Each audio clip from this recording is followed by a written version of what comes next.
FIM FM. Mirador, parole directe, l'interview vérité ou la fine bouche ébanie. Mirador, ici, la parole est directe.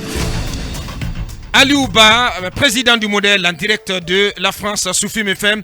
Bonjour monsieur Ba.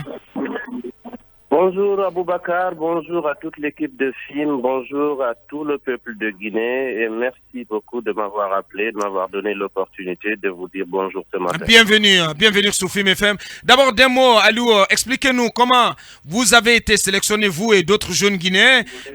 On sait que l'échantillonnage n'a pas été du tout une sinécure. C'est quand même, on peut s'autoriser de le dire, le Gotha, la crème du leadership jeune d'Afrique, donc qui se retrouve du côté de Montpellier en face du président Macron.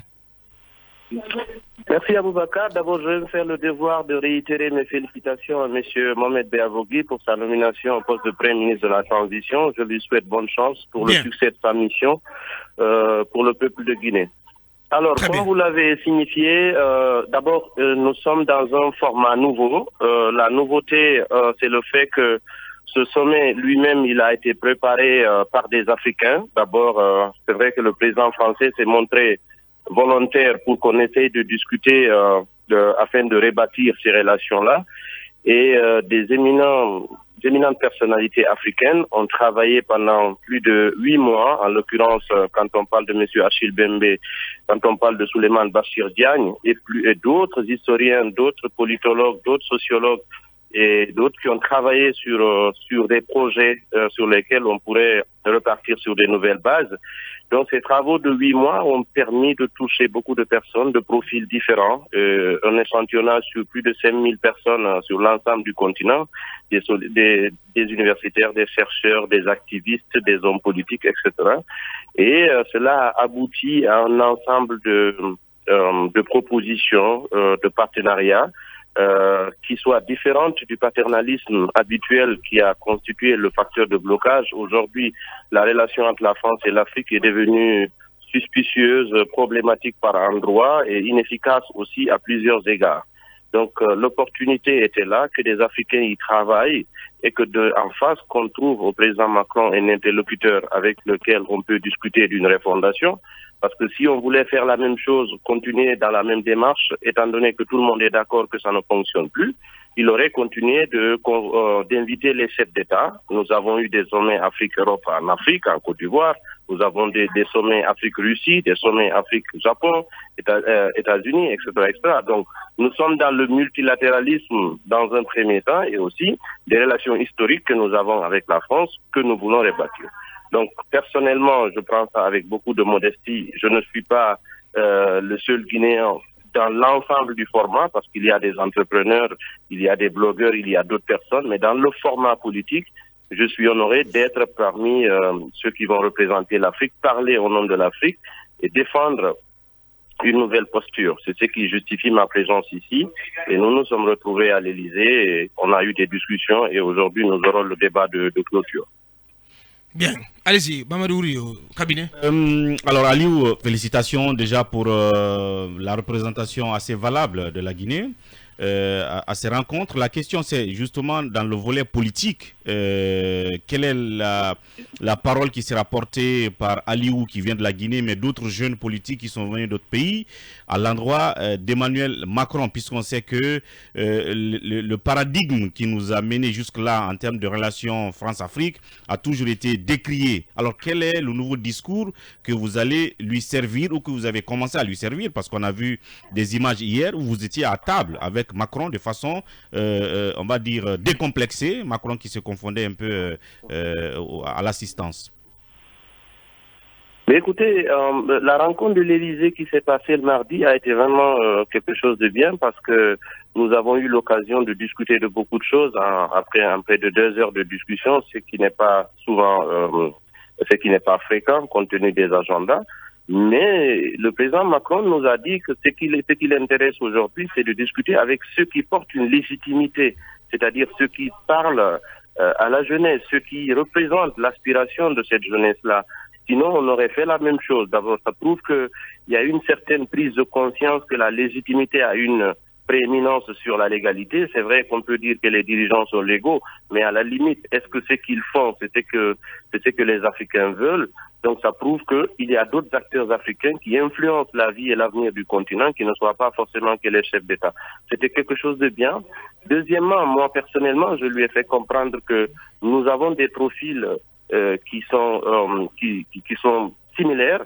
Donc ça voudrait dire que nous pourrons avoir des relations symétriques, c'est-à-dire des relations à un même niveau, des relations de partenariat. Il s'agit nullement de faire une demande au président Emmanuel Macron de régler nos problèmes. C'est pas de ça qu'il s'agit aujourd'hui.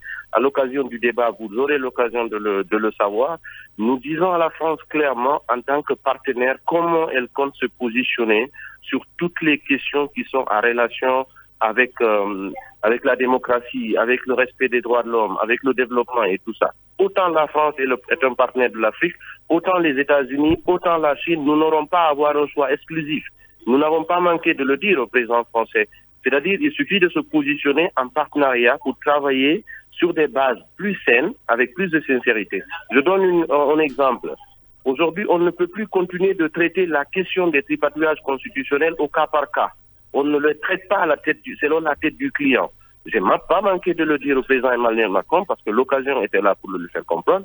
Il y a des questions universelles aujourd'hui qu'il faut traiter de façon universelle. Les questions de droits de l'homme, les questions de démocratie, il faut avoir une position ferme et éviter cette ambiguïté qui continue d'entretenir la suspicion parce que la suspicion ne fait pas l'avantage du retour de la confiance. Il est d'accord avec nous qu'il faut ramener la confiance, il faut ramener la sérénité, il faut répartir sur des bases d'un partenariat de respect mutuel, de respect réciproque, et qu'on aille ensemble pour que à la fois l'Afrique profite, la France elle-même elle profite. Il y a un autre élément qu'on n'a pas manqué de notifier, la perception au niveau des opinions publiques. Aujourd'hui en France, l'opinion publique française voit plus l'Afrique sous le prisme de l'immigration, de la violence et de tous ces facteurs-là, et en Afrique on voit plus la France comme étant sous le prisme du paternalisme et tout ça. Ça, ce sont des perceptions. Alors, comment travailler à lutter contre ces perceptions-là? C'est par les faits. Il faut que le langage, il change, que le vocabulaire, il s'améliore, que la façon de traiter les questions, que cette façon-là soit beaucoup plus objective et précise. Parce que tant qu'on entretiendra l'ambiguïté et qu'on essayera de faire de la subtilité politique, nous ne nous en sortons pas.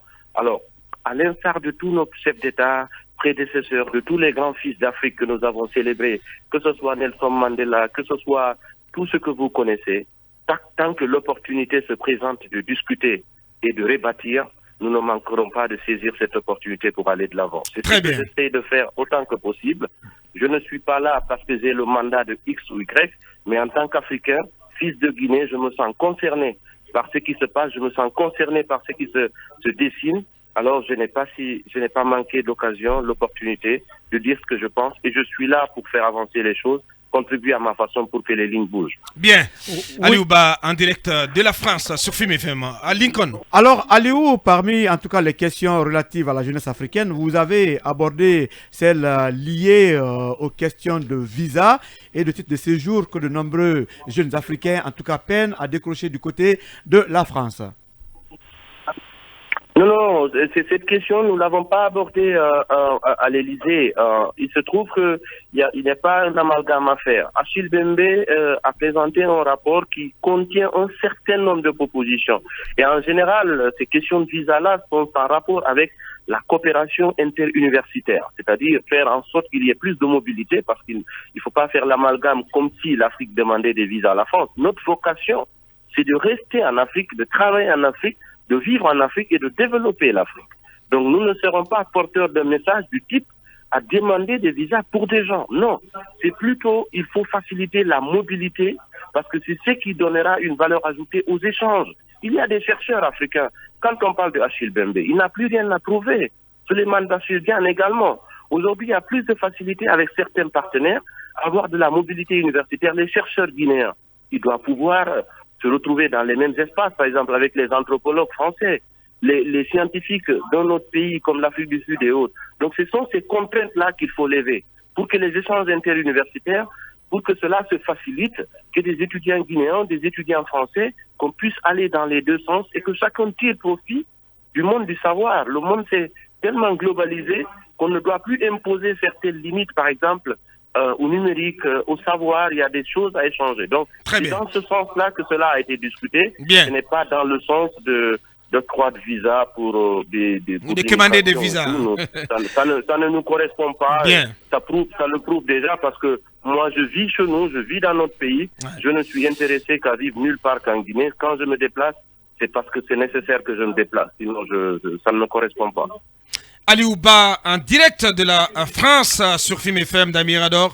Il ne reste plus qu'à vous dire merci Aliou et très bon sommet France-Afrique en compagnie donc du président Macron tout à l'heure à l'Arena de Montpellier. Mirador.